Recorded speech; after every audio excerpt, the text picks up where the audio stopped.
Ένα από τα πιο γνωστά πειρατικά νησιά ήταν η μικρή Γραμβούσα στην Κίσα Μοχανίων. Αρχικά το 1825 καταλήφθηκε από κριτικούς με σκοπό να γίνει εκεί η έδρα της Κρητικής Επαναστατικής Επιτροπής.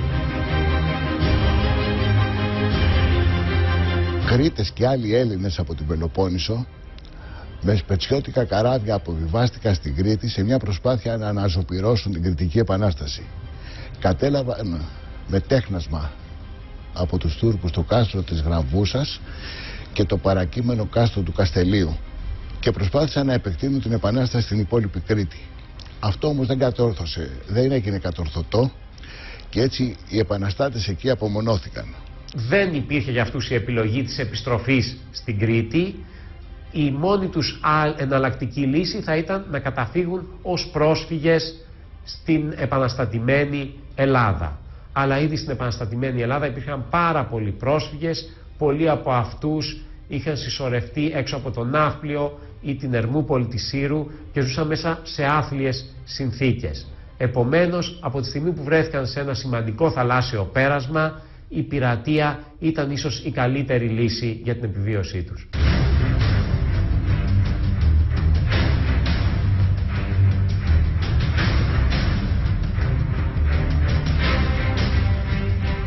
Μόνο το Σεπτέμβριο και τον Οκτώβριο του 1827 οι πειρατές της Γραμβούσας λαιλάτισαν 81 πλοία.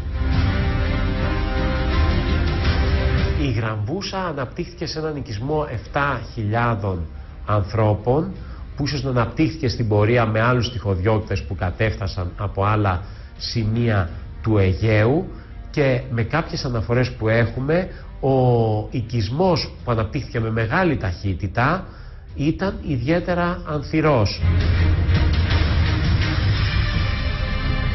Μάλιστα έκτισαν και μία εκκλησία, την περίφημη Παναγία την Κλεφτρίνα, την οποία την πρωτολειτουργήσε ο πρωτοσύγκελος της Ασσηγωνιάς της Κρήτης. Όταν λοιπόν κάποια στιγμή ερωτήθηκαν, πιθανά από κάποιο ιερέα, μα πώς είναι δυνατόν, εσείς καταλυστεύετε τον κόσμο, καταστρέφετε, καίτε, βιάζετε, κάνετε τόσα παράνομα, τόσα αμαρτωλά πράγματα, πώς είναι δυνατόν να έρχεστε και να ζητάτε τη συγχώρεση της Παναγίας και να τις κάνετε τάματα?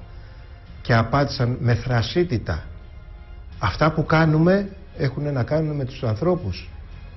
Τα τάματα και οι παρακλήσεις έχουν να κάνουν με το Θεό και εμείς με το Θεό δεν τα βάζουμε.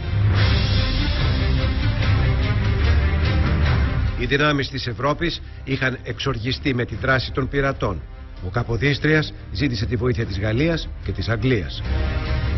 Το μεγαλύτερο μέρος από τους πειρατές της Γραμβούσας συνελήφθη από τους Άγγλους και τους Γάλλους, παρότι κάποιοι από αυτούς προσπάθησαν να διαφύγουν και πολλοί από αυτούς μάλιστα τιμωρήθηκαν.